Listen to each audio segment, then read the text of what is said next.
कंवारी ननद। अंजलि की उम्र लगभग 30 साल हो चुकी थी। वो एक स्कूल में टीचर की जॉब करती थी।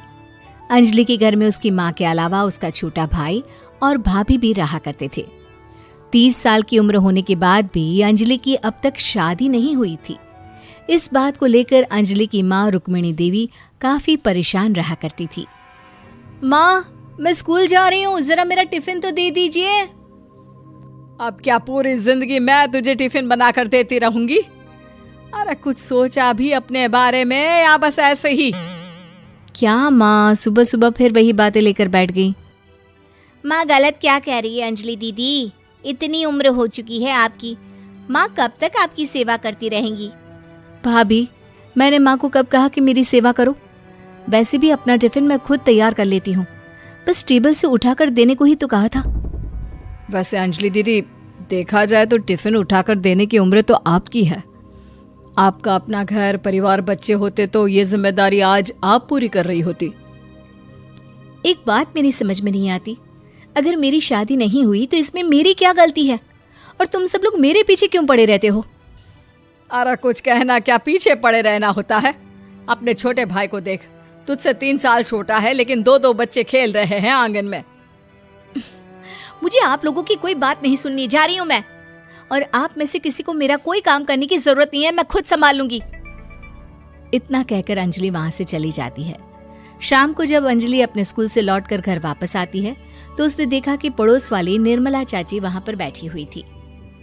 क्या बात है अंजलि बिटिया, नौकरी करके वापस आ गई? जी चाची जी, कैसी हैं आप? मैं तो ठीक हूँ बेटा, तुम बताओ शादी के बारे में कुछ सोचा या नहीं?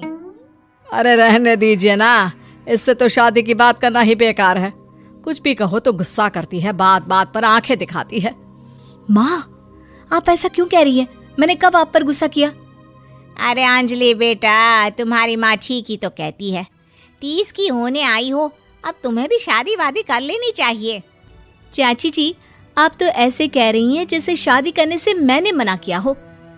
रहने दीजिए निर्मला चाची, हमारी अंजलि दीदी को अभी तक उनकी पसंद का दूल्हा नहीं मिला ना, इसीलिए वो शादी नहीं कर रही। भाभी, ऐसी कोई बात नहीं है। अरे तो फिर क्या बात है? तुम्हारी माँ ने तुम्हारे लिए इतने रिश्ते ढूंढे लेकिन तुम्हें कोई पसंद ही नहीं आता। क्या है ना चाची जी, हमारी ननद रानी नौकरी जो करती है ऐसे ही थोड़ी ना किसी को पसंद कर लेंगी। अरे भाई, नौकरी का घमंड है तो बात अलग है, कोई और बात हो तो बताओ, कोई रास्ता निकाला जाए। नहीं नहीं चाची जी, कोई बात नहीं है, बस मुझे अभी तक अपनी पसंद का कोई मिला नहीं है। सुन लिया आपने, इस लड़की के तो पर निकल आए हैं और इतनी उम्र में अपनी पसंद का कोई मिलेगा भी नहीं इसे।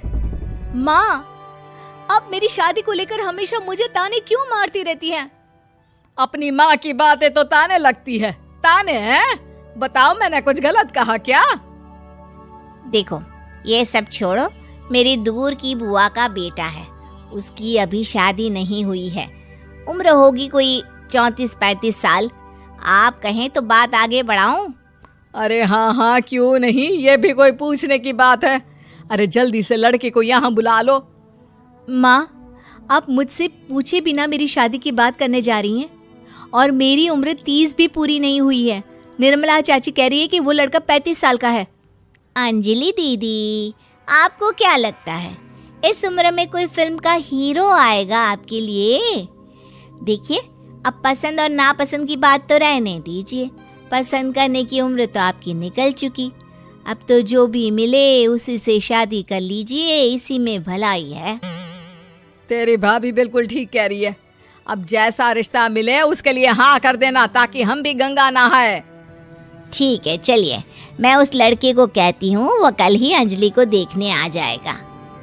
अगले दिन निर्मला चाची के दूर का रिश्तेदार अंजलि को देखने उसके घर आता है। उसका नाम था अजय। अंजलि जी, तो आप नौकरी करती हैं, वो भी स्कूल में? जी हाँ, मैं स्कूल में टीचर हूँ। हमारी बेटी बहुत होशियार है। अरे पढ़ने लिखने में इतनी होशियार है, इसीलिए तो इसकी नौकरी लगी है स्कूल में। हाँ हाँ ठीक है आंटी जी, ज़रा मुझे भी तो बात करने दीजिए आपकी बेटी से। जी पूछिए ना, क्या पूछना चाहते हैं? अंजलि मैडम, ये तो बताइए कि आपने अभी तक शादी क्यों नहीं की?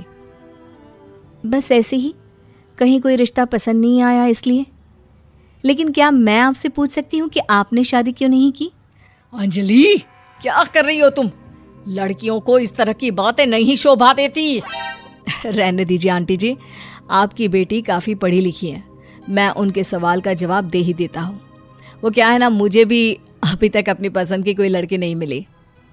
अच्छा, कोई बात नहीं। वैसे आपकी तनख्वाह कितनी है? कितना कमा लेती है महीने का? जी यही कोई 25,000 महीने।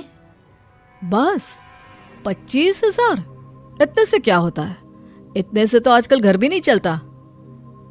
आपके कहने का क्या मतलब है? अरे मैं तो ये सोच कर आया था कि नौकरी वाली लड़की है, आराम से 40,000 कमाती होगी। माफ कीजिएगा, आपका और मेरा रिश्ता नहीं हो सकता। जी कोई बात नहीं, मुझे भी आपके साथ शादी करने में कोई इंटरेस्ट नहीं है। अंजलि, किस तरह की बात कर रही हो? घर आए रिश्ते को ठुकरा रही हो तुम। दीदी, अब इस उम्र में आपको इतनी अकड़ नहीं दिखानी चाहिए। अच्छा खासा रिश्ता हाथ से निकल गया, कहीं ऐसा ना हो कि जिंदगी भर कुंवारी ही रह जाओ आप। कुछ दिन और ऐसे ही निकल जाते हैं और अंजलि की शादी कभी नहीं होती। अंजलि के परिवार वाले बिंदास उसे ताने मारते रहते हैं, लेकिन अंजलि एक बड़ी नौकरी की तैयारी करती है और उसमें सिलेक्ट होने के बाद अंजलि को एक बहुत बड़ी नौकरी मिल जाती है। अब तो दीदी के नखरे और भी ज्यादा बढ़ जाएंगे भाई, अब तो इतनी बड़ी नौकरी जो लगी है, अब इनकी शादी होने से रही। माँ, मुझे नौकरी के लिए दूसरे शहर जाना पड़ेगा। आप जानती हैं ये बहुत बड़ी जॉब है और इसमें पैसे भी बहुत ज्यादा मिलेंगे। अच्छा, कितने पैसे मिलेंगे बेटा? माँ, मुझे हर महीने 90,000 सैलरी मिलेगी।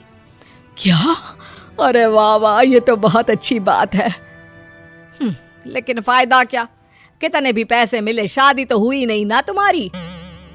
अंजलि नौकरी करने के लिए दूसरे शहर में चली जाती है और जब कुछ महीनों के बाद वो वापस घर आती है तो उसे अपने पति के साथ देखकर उसके घर वाले हैरान रह जाते हैं। अरे अंजलि, तूने शादी कर ली और हमें बताया तक नहीं। और दामाद जी करते क्या हैं? इतनी बड़ी कार है उनकी। माँ, मैं आपको सब कुछ बताना चाहती थी, लेकिन आप सबके ताने सुनकर बहुत दुखी हो गई थी और इसलिए मैंने अपनी पसंद से शादी कर ली। मेरे पति मेरे साथ ही ऑफिस में नौकरी करते हैं और बहुत बड़े अफसर हैं। और एक बात बताऊं माँ, आज मैं बहुत खुश हूँ।